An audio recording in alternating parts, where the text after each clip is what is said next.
First of all, I believe as a lawyer that what APC did is unconstitutional by the express provisions of the Constitution. Section 15, subsection 1, that defined the political objectives of Nigeria, talked about our motto: unity, faith, peace, and progress. Subsection 2 said, accordingly, national integration shall be actively encouraged, whilst discrimination on the basis of place of origin, religion, ethnic, linguistic, etc. shall be prohibited. Use the word prohibited. Then if you descend to 3D subsection, he said the state shall have a duty in pursuance to the pursuit of national integration, shall encourage the forming of associations that cut across ethnic, linguistic, and religious barriers. The concept of the presidency implies an association between the president and the vice. Section 142 made it clear that the president, before he is duly nominated, shall find an associate who shall be his vice president. So the concept of the presidency is an association, and the state has a duty to ensure that when you are forming that association, it must cut across religious barriers. Look at subsection 4 of that beautiful section. It said that the state shall promote a feeling of belonging and involvement amongst the various peoples of Nigeria, to the end that loyalty to the nation shall override sectional loyalties. Yeah, I mean, we had a senator who was here and he pointed out all of that. Very good. So how does Muslim ticket at the presidency encourage integration, involvement, and participation of the Christians in Nigeria in the politics of Nigeria? And you know what? Section 17 made it clear. He said the state social order shall be founded on the ideals of freedom, equality, and justice. Equality amongst the religions and even in the population. The religion is almost 100 million versus 100 million. So how do you say it? And let me descend to the constitution of APC. Being a former member of the Presidential Campaign Council, the APC summarized it and even made it more strong. That's in its constitution. Constitution of APC. He said the APC should build a nation that will guarantee political stability, respect and understanding, mutual and peaceful coexistence, and equal opportunities to all. So we're heading towards political instability, even if the APC wins. That's what you're saying. It is very, very plain. When you have the president and the vice of a religion, no matter what you do, you are already flawed. You cannot, it's unappeasable. Now, can't we balance that with maybe the president of the Senate, yes, and a speaker of the House of Representatives coming from the Christian faith, or maybe even traditionalists?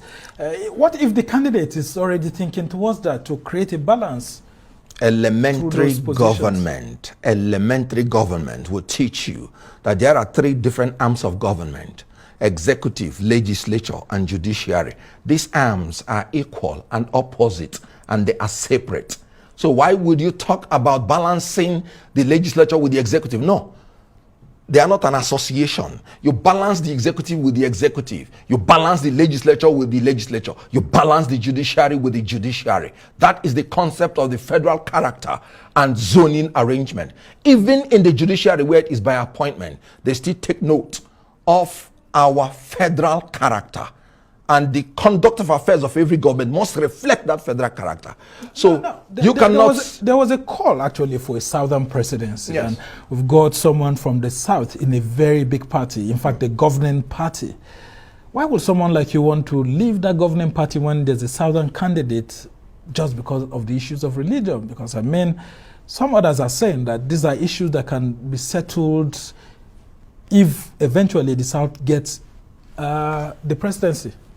As a young man of 24, it pleased the Almighty God to bless me with fame and fortune.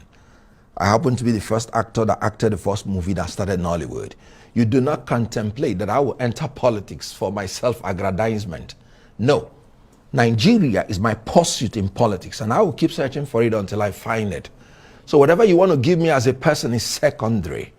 Give me Nigeria. Give me stability. Give me employment to the youths. Give me sense of belonging. Give me participation of everybody. And you would have made my day. I was in APC all this while. I did everything. I erected the secretariat of APC in my ward, in my local government. I saw you defending Buhari even when it was good, very difficult for a lot of his persons to beautiful defend him in the southeast. APC has done nothing for me personally. Have you ever seen me complain? And I'm not going to complain. So what party are you moving to? I am not contemplating any party yet. But I must have to tell you, a friend of mine, a northern brother of mine from Kano State, when he learned I was coming to this program, he told me that I must be obicentric going forward. You should join the obedient movement. Good. This is a northern Muslim talking. Anybody that is telling you that northern Muslims will not support Christians is telling you false statement. And that is the problem with bringing octogenarians to manage your party and manage the affairs of government. Senator Adamu. Have you joined the obedience team? I am obicentric, but I have not joined any party because that is the ticket that has actually provided for me that stability, that youthful energy that we need to change the system of Nigeria at this time. Those in APC and PDP says it's just an internet sensation. I mean, social media buzz. And of course, that, for example, on Saturday, when the Osun State governorship election will be held, that you will see where Labour Party will be. And it won't be among the top 3 or something like that. When they say such things, what do you say to them? Do you remember the time that APC was campaigning in 2015? They were the originators of internet sensation. And so why are they crying if it is not making any impact? When I read business administration, they taught me that the strategy of marketing starts with drawing attention. We call it the IADA principle. Attention, interest, desire before action. So stimulating attention of the people is the first thing you have to do when you want to market a product. And Obi is doing that well? They are doing it effectively well. And that is why those people are rattled. Okay, as we try to round off this conversation, we've seen a lot of actors like you pitching their tent with this same presidential candidate that you're running away from. I mean, so if you're going away, some of your colleagues are going to Tinubu and all of that. What do you make of such moves?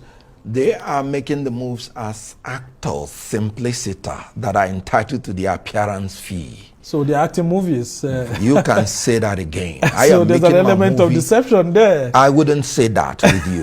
But they have the right to go in as actors and ask for the appearance fee. I am going in as a politician that understands the rudiments and implications of the decisions I'm making today for my future and the future of my children. Yet unborn. Tinubu had got a bishop or a pastor like Buhari did and all of that. Do you think that the Southeast would have voted for him? Other parts of the country would have voted, because I mean we saw Buhari and Oshibanjo, and yet the Southeast, a lot of politicians there were trying to run away from that. A lot of persons were still tied to PDP and all of that. Do you think by doing that, that can resolve any issues for Tinubu? Now, PDP has been the greatest fraud on Southeast, and that was one of the reasons why I left the party. I told my people PDP was going to ruin them politically, and PDP has done just that. They have been sheepishly following PDP from 1999, giving them 95% of their votes, whether it is a Fulani Muslim or a Christian from South, or it was PDP all through. Now, PDP, after 24 years, did not even consider them qualified, not for the presidency, not for the vice presidency, and in the ticket of the presidency, for a party they sacrificed all, they got nothing. So PDP... Okonkwo not Igbo enough for you.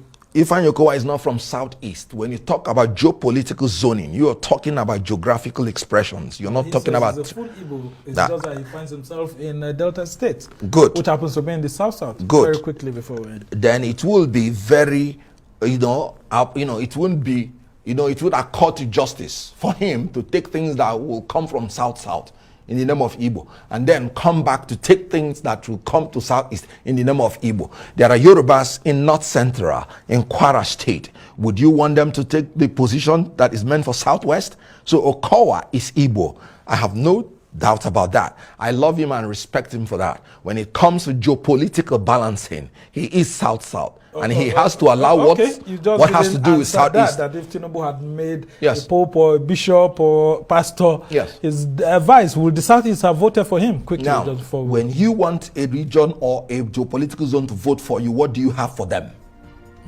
Okay. That is politics. It's about the interest of my people.